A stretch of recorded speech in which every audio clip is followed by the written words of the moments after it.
Hello dear students, हम लोग nutrition के बारे में बेसिक जानकारी लिए कि न्यूट्रिशन में क्या होता है। इनटेक ऑफ फूड होता है, डाइजेशन ऑफ फूड होता है और उससे हमको क्या मिलता है, एनर्जी मिलता है for maintenance of cell, repairing of cell and growth of our body. Different types of nutrition के बारे में हम पढ़े, ऑटोट्रॉप्स, हेटेरोट्रॉप्स के बारे में पढ़े। अब ऑटोट्रॉपिक न्यूट्रिशन के बारे में हम थोड़ा डिटेल में पढ़ते हैं कि एक्चुअली में क्या होता है, कैसे कैसे ये प्लांट अपना फूड बनाता है। तो ऑटोट्रॉपिक न्यूट्रिशन मतलब nutrition by itself doesn't depend upon any other organism directly और इनडायरेक्टली। किसी भी फॉर्म में वो किसी दूसरे ऑर्गेनिज्म पे डिपेंड नहीं करेगा for intake of food, for getting their nutrition. These are called autotrophs and their mode of nutrition is called autotrophic nutrition. तो अब इसमें ऑटोट्रॉपिक न्यूट्रिशन में होता क्या है, तो ऑटोट्रॉपिक नीड से ये दो नीड को ये फुलफिल करता है। पहला कार्बन को और दूसरा कार्बन का नीड और कार्बोहाइड्रेट का नीड। दो तरह का नीड जो होता है, कार्बोहाइड्रेट कहिए या फिर सीधा सीधा आप कहो इसको एनर्जी की, क्योंकि कार्बोहाइड्रेट ही एनर्जी देता है। तो ऑटोट्रॉपिक न्यूट्रिशन में दो तरह का नीड होता है प्लांट को। पहला एक तो कार्बन नीड हुआ, दूसरा एनर्जी, क्योंकि वो भी ग्रोथ करेगा। ऐसा नहीं कि वो छोटा प्लांट है बड़ा नहीं होता है, बड़ा होता है, उसमें भी ग्रोथ होता है, उसका भी मेंटेनेंस होता है, उसका भी रिपेयरिंग होता है। हर साल पत्ती उसका गिरता है, नया पत्ती आता है, तो वो सब क्या है, न्यू सेल का फॉर्मेशन। हर साल फल लगता है, फल गिरता है, फिर से नया फल लगता है। हर साल उसका जो स्टेम पे जो आउटर मोस्ट कवरिंग होगा, बार्क होता है, उसका छाल, वो धीरे धीरे डेड होकर खत्म होता है, फिर से नया छाल आता है। तो वो रिपेयरिंग प्रोसेस क्या होता है उस प्लांट में भी चलते रहता है। तो उसके लिए उसको न्यूट्रिशन फूड का आवश्यकता है। तो उसमें आवश्यकता केवल दो चीज है, कार्बन और एनर्जी का है। तो ये दोनों चीज का आवश्यकता वो कैसे पूरा करेगा, तो कुछ तो वो बाहर से लेता है, एटमॉस्फेयर से लेगा। जैसे कार्बन का नीड्स वो कैसे पूरा करेगा, तो एटमॉस्फेयर से लेता है। किस फॉर्म में लेगा, तो कार्बन डाइऑक्साइड के फॉर्म में लेगा। फिर एटमॉस्फेयर से ही वो क्या करेगा, मतलब एटमॉस्फेयर इन द सेंस अर्थ से वो क्या करेगा, वाटर लेगा। और एनर्जी कहां से फुलफिल करता है वो, तो एनर्जी के लिए वो क्या करता है, सनलाइट लेता है। और तब ये क्या करता है, C6H12O6 प्लस ऑक्सीजन, ऐसा ये क्या करता है, बनाएगा।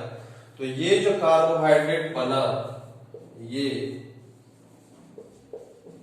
कार्बोहाइड्रेट जो बना वो क्या करेगा, वो वही इसके लिए फूड होता है।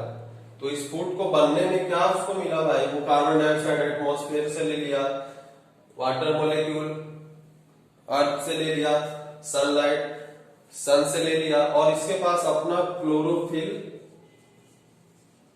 होता है।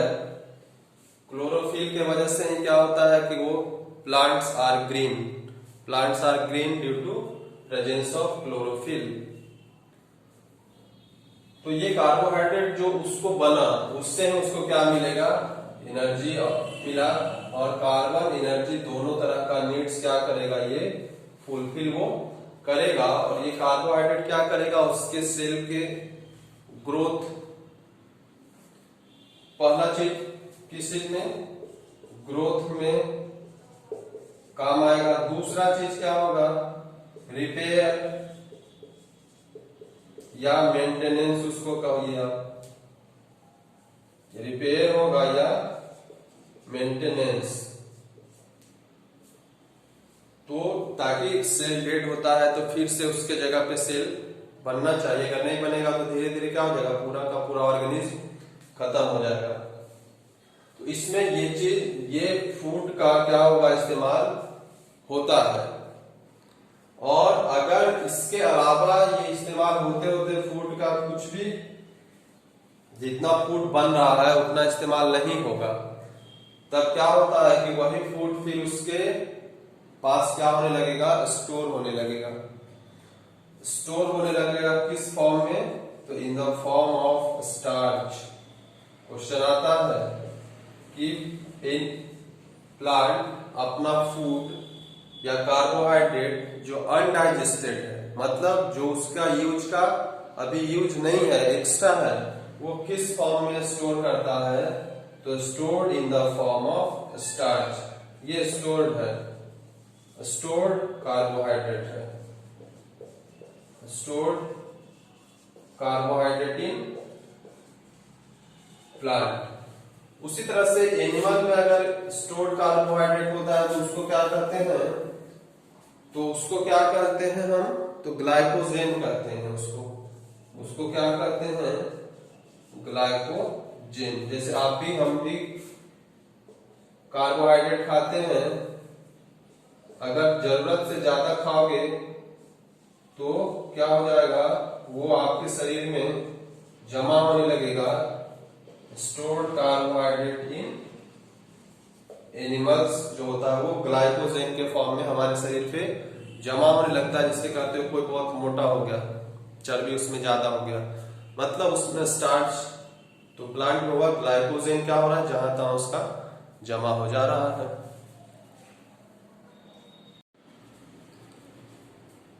अब हम देखते हैं कि प्लांट जो अपना फूड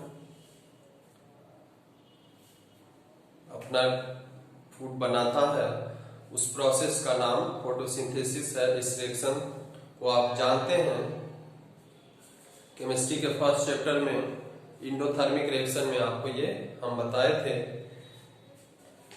ये रिएक्शन से आप परिचित हो कि 6CO2 प्लस यहाँ पे 6H2O होता था, ग्लूकोज बनता था, 6 ऑक्सीजन बनता था।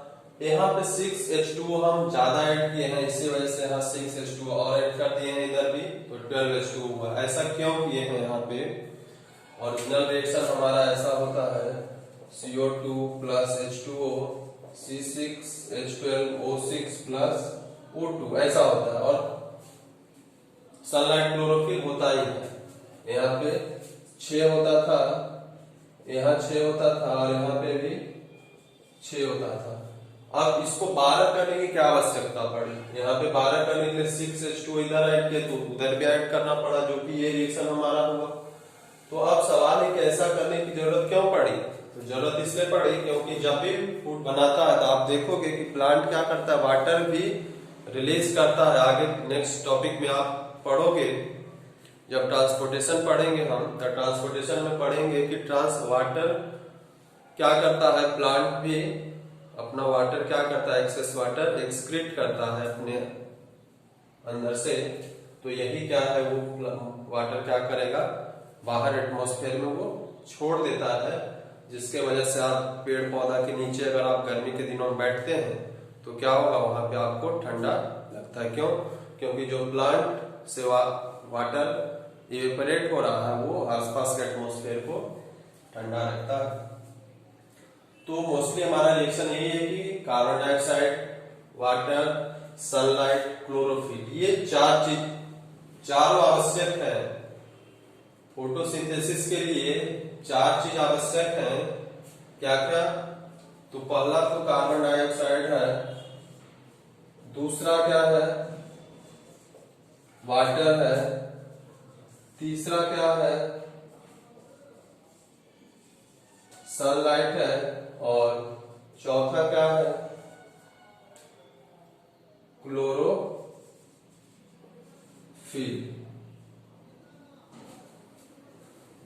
ऊपर का तीनों आवश्यक है, कार्बन डाइऑक्साइड, वाटर, सनलाइट, ये तो मस्ट है।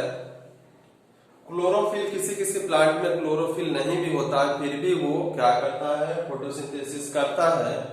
तो जिसमें ये क्लोरोफिल नहीं होता उसमें कोई दूसरा केमिकल होता है जिसके वजह से फोटोसिंथेसिस होता है। बट ऐसे क्या होगा, ये चारों चीज एकदम नेसेसरी है, चारों होगा तभी फोटोसिंथेसिस होगा, अदरवाइज फोटोसिंथेसिस नहीं होगा।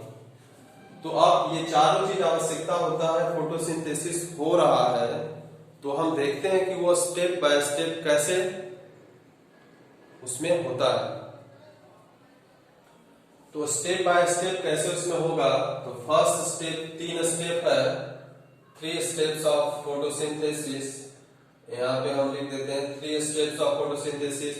फर्स्ट स्टेप में क्या है कि absorption of light energy by chlorophyll. पहले वाटर, कार्बन डाइऑक्साइड का आवश्यकता नहीं है, सबसे पहला चीज क्या है कि उसको सनलाइट चाहिए।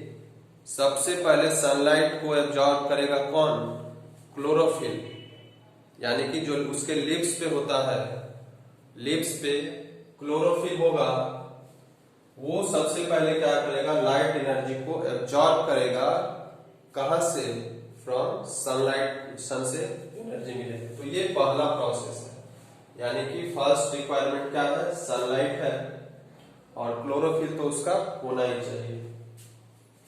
दूसरा रिक्वायरमेंट है conversion of light energy to chemical energy. अब उसके बाद लाइट एनर्जी जो आया सनलाइट से, उसको क्या करेगा प्लांट में, वो केमिकल एनर्जी के फॉर्म में उसको क्या करेगा, वो तोड़ देगा, कन्वर्ट कर देगा light energy to chemical energy. और उसके बाद इसी में एक और प्रोसेस होगा, splitting of water molecule into oxygen and hydrogen.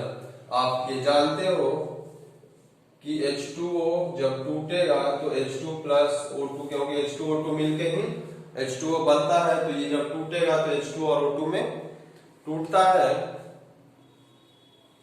आप एसिड बेस साल्ट में भी पढ़े हो कि जब या डिकम्पोजिशन ऑफ वाटर पढ़े थे, इलेक्ट्रोलाइटिक डिकम्पोजिशन, तो वहां पे एक तरफ कैथोड पे हाइड्रोजन गैस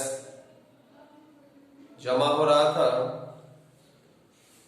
और एनोड पे ऑक्सीजन गैस जमा हो जा रहा था। तो वो क्या होता है कि वाटर हाइड्रोजन और ऑक्सीजन में टूटता है। तो वही कह रहा है कि splitting of water molecule. Splitting मतलब होता है टूटना। तो वाटर मॉलिक्यूल टूट रहा है किसमें, ऑक्सीजन एंड हाइड्रोजन में। तो ऑक्सीजन एंड हाइड्रोजन में ये रिएक्शन क्या हो रहा है, प्लांट के अंदर ही हो रहा है। ये रिएक्शन कहाँ हो रहा है, प्लांट के अंदर हो रहा है। वाटर को क्या किया, एब्जॉर्ब किया होगा वो रूट से, और उसके बाद प्लांट के अंदर ये काम हो रहा है। फिर फाइनली कहता है कि रिडक्शन ऑफ कार्बन डाइऑक्साइड। अब कार्बन डाइऑक्साइड जो वो एटमॉस्फेयर से लिया है उसका क्या हो रहा है, रिडक्शन, ऑक्सीडेशन रिडक्शन आप पढ़े हो। तो कार्बन डाइऑक्साइड का रिडक्शन हो रहा है टू कार्बोहाइड्रेट। अब ये कार्बन डाइऑक्साइड रिड्यूस होकर के क्या बन रहा है, कार्बन डाइऑक्साइड रिड्यूस होकर क्या बन रहा है, कार्बोहाइड्रेट बन रहा है। तो आप देख रहे हो कि इसमें ये रिएक्शन अगर हम यहाँ पे आपको समझाते हैं, CO2 क्या कह रहा है कि CO2 किसमें बन रहा है, C6H12O6, और इस प्रोसेस को नाम क्या दे रहा है, रिडक्शन। तो आपको रिडक्शन हम बताए थे कि दो तरीके से आप रिडक्शन अभी समझ सकते हैं। आगे तो और भी आप जब 11th-12th में जाओगे तो और डिटेल से ऑक्सीडेशन रिडक्शन समझोगे। बट यहाँ पे आपको सीधा सीधा ये समझना था कि ऑक्सीडेशन एडिशन ऑफ ऑक्सीजन था या लॉस ऑफ हाइड्रोजन था। उसी तरह से रिडक्शन क्या था, या तो लॉस ऑफ ऑक्सीजन था या एडिशन ऑफ हाइड्रोजन था। तो यहाँ पे देखिए हाइड्रोजन नहीं है, बट यहाँ पे हाइड्रोजन है, मतलब इसमें क्या हो रहा है, हाइड्रोजन ऐड हुआ। तो हाइड्रोजन ऐड हुआ मतलब इसका रिडक्शन हुआ है, इसका रिडक्शन हुआ है, और ये रिडक्शन होकर के क्या बना है, ये चीज बना है। और वाटर का क्या हुआ था, यहाँ पे स्प्लिटिंग हुआ था ऑक्सीजन एंड हाइड्रोजन में, तो यहाँ पे ऑक्सीजन इधर मिला और हाइड्रोजन, फिर यहाँ से जो हाइड्रोजन निकला वही हाइड्रोजन क्या करेगा इसके साथ, वही हाइड्रोजन क्या करेगा यहाँ पे कार्बन डाइऑक्साइड के मिलके क्या करेगा, इसको रिड्यूस करेगा और वही हाइड्रोजन फिर क्या बना देगा, ये ग्लूकोज यहाँ पे बना रहा है। और वाटर जो एक्स्ट्रा होगा वो एक्स्ट्रा वाटर के फॉर्म में उधर निकल जाएगा। जितना आवश्यकता होगा इस प्रोसेस को होने के लिए वो हो जाएगा। उसके बाद जो एक्स्ट्रा वाटर होगा वो क्या हो जाएगा, वो रिलीज कर देगा सेल। तो ये डिफरेंट स्टेप्स ऑफ फोटोसिंथेसिस है। आपको सीबीएसई में फाइनल एग्जाम्स में आते हैं ये क्वेश्चन कि right the steps of photosynthesis taken place in plant. तो ऐसा नहीं कि आप पहले ये लिख दोगे या पहले ये लिख दोगे, ऐसा नहीं है। सारा स्टेप फिक्स है कि पहले यही होता है, फिर ये होता है, फिर ये होता है, फिर ये होता है। वो स्टेप फिक्स है। आप स्टेप को कैसे भी ऐसा करके नहीं कि पहला स्टेप में ये नहीं, यही आपको ये पहले आ रहा है ये लिख दें, ऐसा आप नहीं कर सकते हो। ये स्टेप सीक्वेंशियल है कि पहले यही होगा, फिर ये होगा, फिर ये फाइनली ये होता है। तो ये आपको स्टेप भी याद रखना होगा। और ये क्वेश्चन आता है, ये क्वेश्चन आपको आता है, बहुत हॉट क्वेश्चन है और अभी ट्रेंड कर रहा है, ये ट्रेंडिंग है इधर 1-2 साल से। तो इसको आप ध्यान दोगे।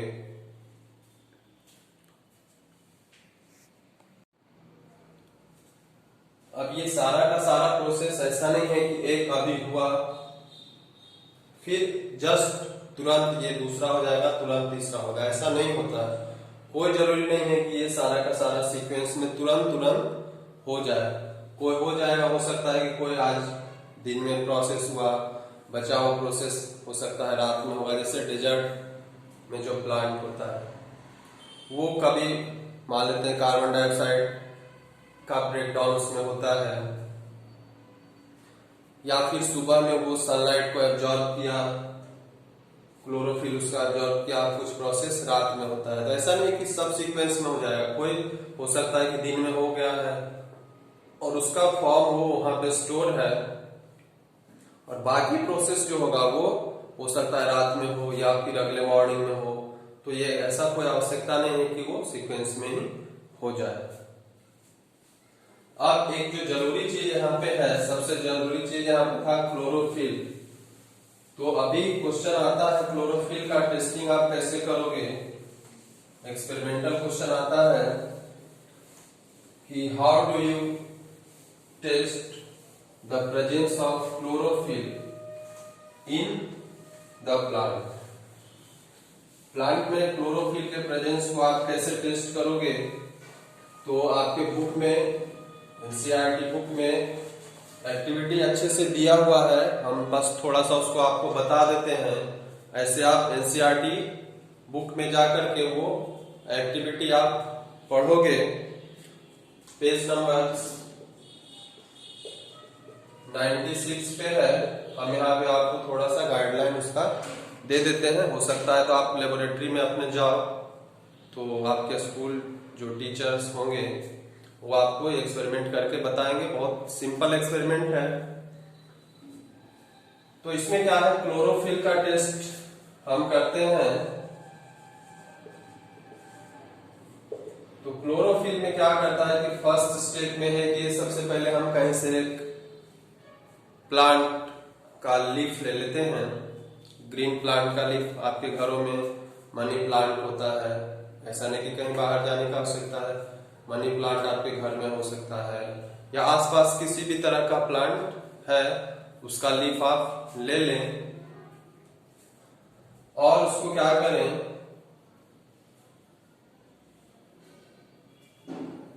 उसको कुछ हिस्सा को मान लेते हैं कि ये अगर प्लांट है, प्लांट का लीफ है, ये प्लांट का लीफ है। अब इसके कुछ हिस्से को हम क्या करते हैं, मान लेते हैं ढक दिए, किसी भी चीज से आप ढक दो और उसके बाद क्या करो, इसको कुछ दिनों के लिए आप डार्क रूम में रख दो।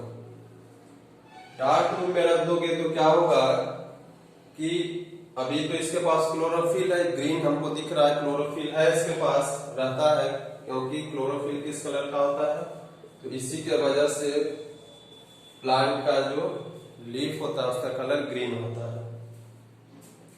अब जो रख दी, जो शेडेड पार्ट है, जहां पे हम उसको, उस प्लांट के लीफ को कुछ से कवर कर दिए हैं, तो जहां जहां पे ओपन है वहां पे क्या होगा, तो वहां पे क्या होगा कि वो अपना क्लोरोफिल जो होगा वो यूज करेगा, क्योंकि वो तो सेल है, प्लांट सेल है, वो यूज करेगा। और जहां पे ढका हुआ है वहां पे क्या कर पाएगा, वो यूज नहीं कर पाएगा। फिर कुछ दिनों के बाद उसको क्या करें आप, बॉइलिंग वाटर में डाल दें लिप्स को। ये लिप्स जो आप डार्क रूम से लाए हो, उस लिप्स को आप बॉइलिंग वाटर में डाल देते हैं।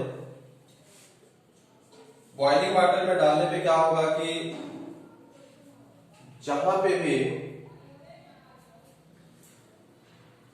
जो स्पॉट हम डार्क किए थे या उसको कवर किए थे, उसके अलावा बाकी सारे जगह पे क्या क्लोरोफिल यूज हो चुके हैं। तो जब उसको बॉइल करेंगे हम, तो वहां पे क्लोरोफिल क्या होगा, लगभग न के बराबर है, तो और भी बॉइलिंग वाटर में क्या होगा, वो वहां से खत्म हो जाएंगे। उसके बाद फिर क्या करते हैं, उसपे हम अब जो ये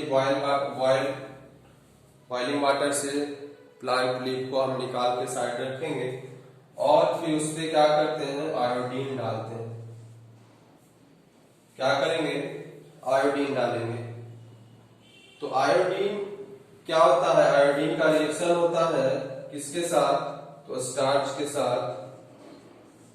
स्टार्च अभी आपको हम बताए हैं कि starch is the stored carbohydrate of plant. तो ये जो हम ढक दिए थे वो क्या है, वो उसमें कार्बोहाइड्रेट स्टोर्ड फॉर्म में रह गया, और जो बाकी ओपन था वहां का कार्बोहाइड्रेट क्या हो गया, यूज हो गया है। बॉइलिंग वाटर के साथ भी क्या हो गया, वो खत्म हो गया। लेकिन जिस जिस पोजीशन को हम कवर अप किए थे वहां पे क्या है, स्टार्च या कार्बोहाइड्रेट क्या है, बचा हुआ रह गया।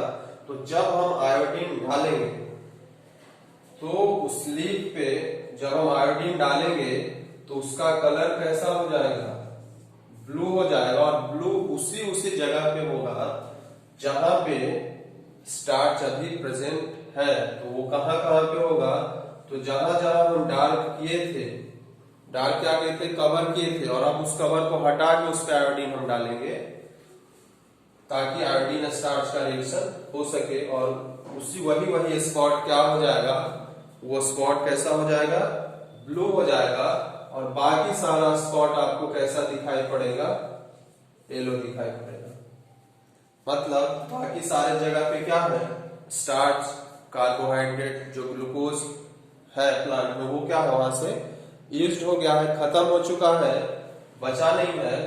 तो जहां पे बचा है तो वहां पे क्या होगा, कलर कैसा हो जाएगा, ब्लू हो जाएगा। तो ये टेस्ट हमारा बताएगा कि प्लांट में जो होता है ये स्टार्च के फॉर्म में ग्लूकोज क्या होता है, स्टोर्ड होता है।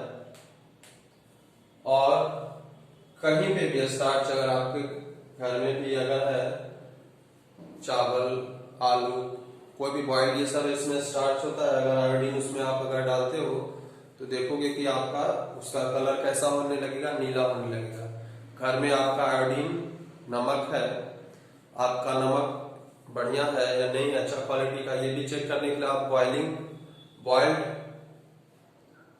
जो पोटैटो है, आलू है, उबला हुआ आलू पे अगर आप नमक डालो, अगर वो नीला होने लगे, ब्लू, तब आप समझो कि आपके साल्ट में आयोडीन है। अदरवाइज आप ऐसे ही झूठ मूठ का नमक खा रहे हो, उससे कुछ आपको विशेष फायदा नहीं होगा, जो कि आयोडीन के लिए आप खा रहे हो। आयोडीन डिफिशियंसी डिजीज जो होगा वो आपको होने का संभावना बना रहेगा। तो इस टेस्ट में हम क्या करेंगे, प्रेजेंस ऑफ स्टार्च का ये टेस्ट होगा। How do we check the presence of starch. presence of starch on leaves of plant.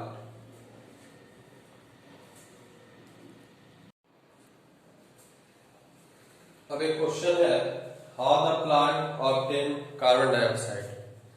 Photosynthesis में कार्बन डाइऑक्साइड आवश्यक है, तो वो प्लांट कार्बन डाइऑक्साइड लेता कैसे है? सनलाइट तो वो सन से ले लिया, कैसे?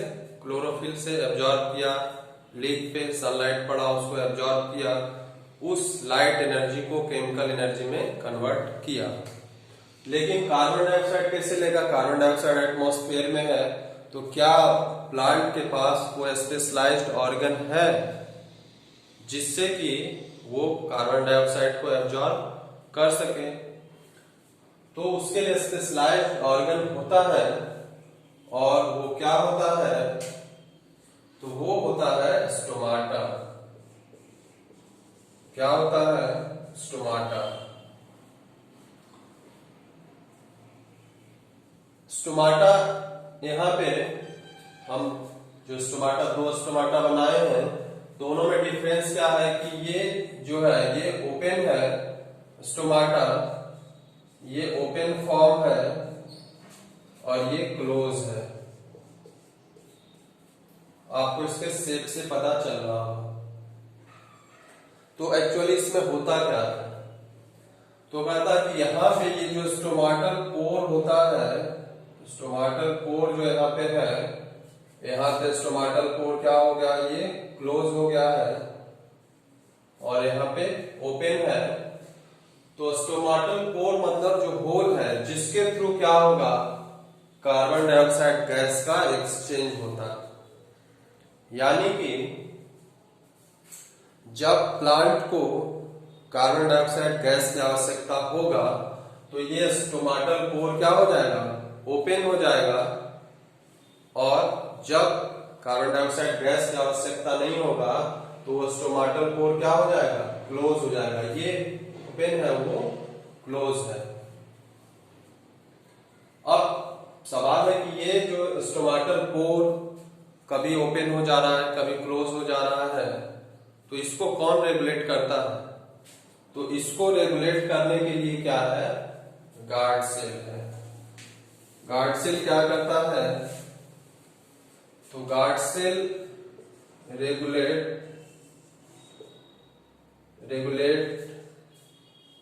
The opening and closing of stomatal pour.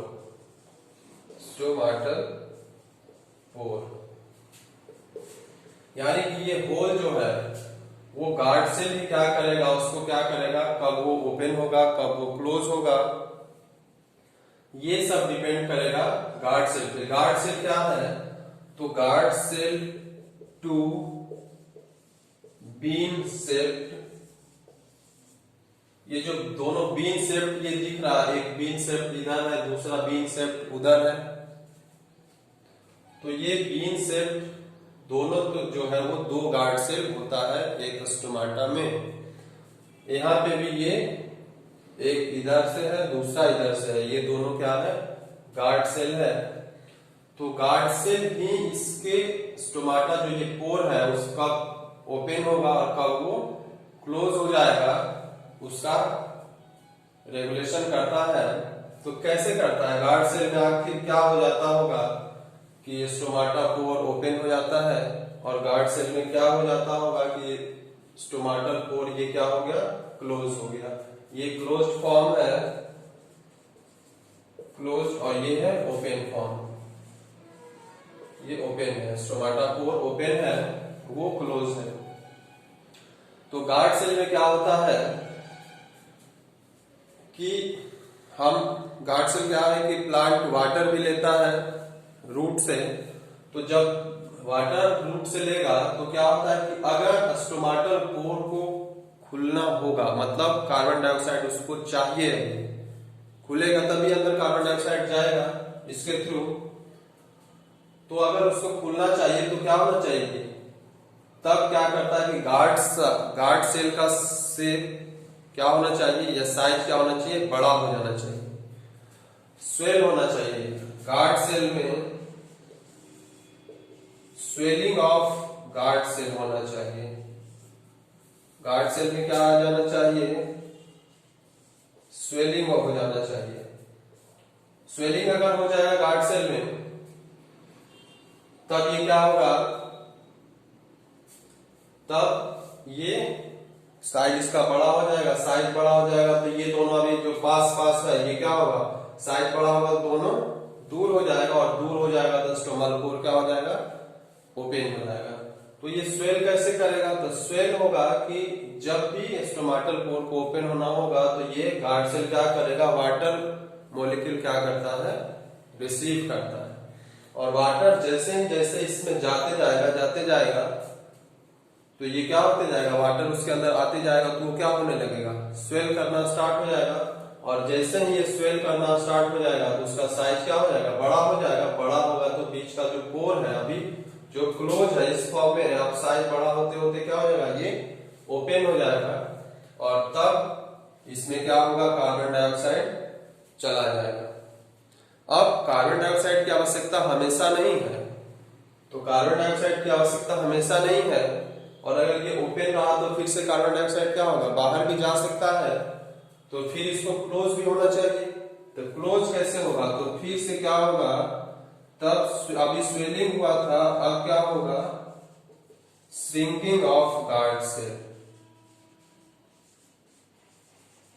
Shrink होगा। अभी ये स्वेल किया हुआ है, अब ये क्या हो जाएगा? श्रिंक हो जाएगा। मतलब अपना जो ये वाटर है अभी क्या किया है? ये स्वेल हुआ है कब? जब ये वाटर यहाँ पे क्या किया है? स्टोर किया है, वाटर स्टोर हुआ है।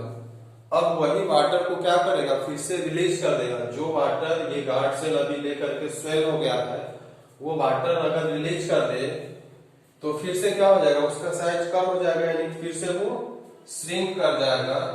तो फिर से यहाँ पे क्या करता है? ये वाटर का रिलीज कर देता है, और वाटर जब रिलीज कर देगा तो फिर से जो साइज बड़ा हो गया था अब फिर से क्या हो जाएगा? वो श्रिंक हो जाएगा, और ये फिर से जो पोर है वो क्या हो जाएगा?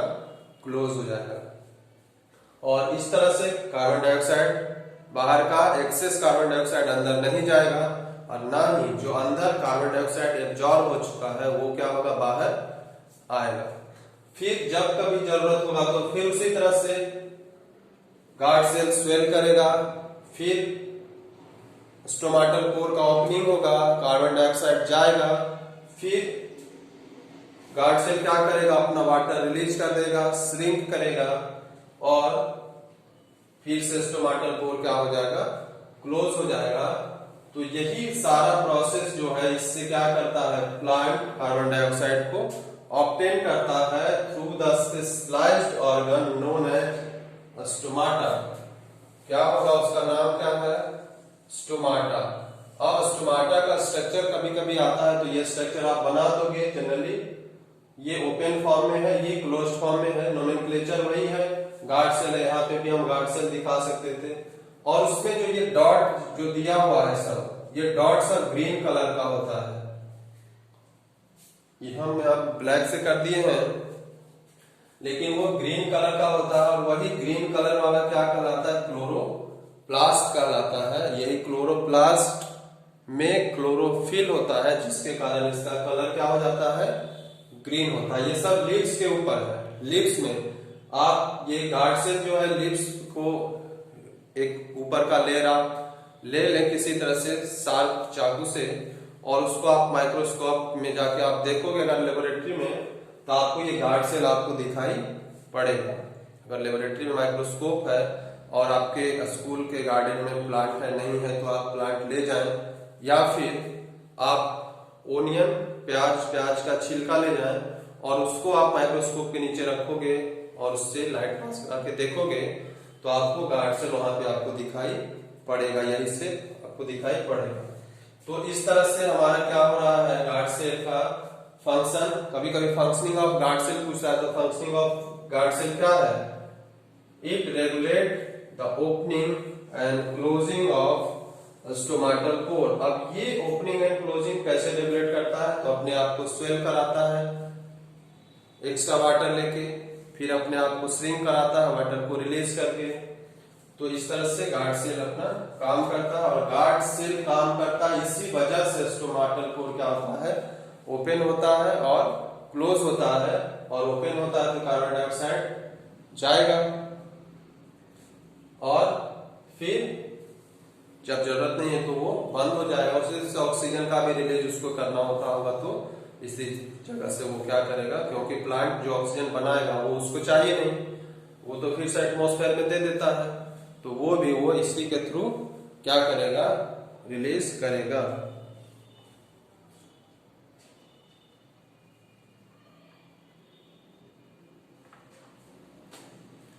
फिर कहता है कि इसके अलावा और भी गैस जैसे नाइट्रोजन वगैरह भी प्लांट को चाहिए। तो नाइट्रोजन तो उसको या तो आप डायरेक्ट एटमॉस्फेयर वाला नाइट्रोजन का उसको कुछ ज्यादा आवश्यकता है नहीं, तो डायरेक्ट जो एटमॉस्फेयर में भी नाइट्रोजन है 78% आप जानते हो कि नाइट्रोजन है, तो वो भी गैस तो इसी के थ्रू जाएगा। उसके बाद जो भी गैसेस होगा, तो कुछ प्लांट को ग्रोथ के लिए नाइट्रेट्स चाहिए, तो प्लांट क्या करेगा, नाइट्रोजन जो आएगा एटमॉस्फेयर से उसको नाइट्रेट में कन्वर्ट करता है, नाइट्राइट में कन्वर्ट करता है, और उसका ग्रोथ उसमें होता है। जिस प्लांट को, किसी प्लांट को अगर ज्यादा आवश्यकता है तो हम बाहर से उसको क्या करते हैं, नाइट्रोजिनस फर्टिलाइजर उसमें डालते हैं उसके ग्रोथ के लिए, जो फार्मिंग वगैरह किसान खेती करते हैं डिफरेंट प्लांट के लिए। तो ये तो अदर गैसेस का हुआ, और जो गैस का आवश्यकता नहीं हुआ, अगर कुछ वहां बन रहा है जिसे ऑक्सीजन बन रहा था, तो इसके लिए ऑक्सीजन क्या है, बेस्ट मटेरियल है, तो ऑक्सीजन को क्या करेगा, वो फिर से रिलीज कर देगा।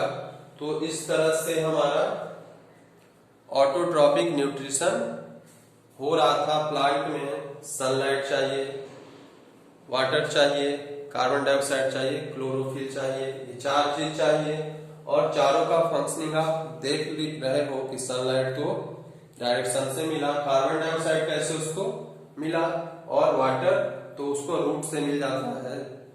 9th में भी पढ़े हो जाइलम फ्लोएम का फंक्शन, जाइलम से क्या होता है, वो जाइलम से ही वाटर को क्या करता है, एब्जॉर्ब करता है।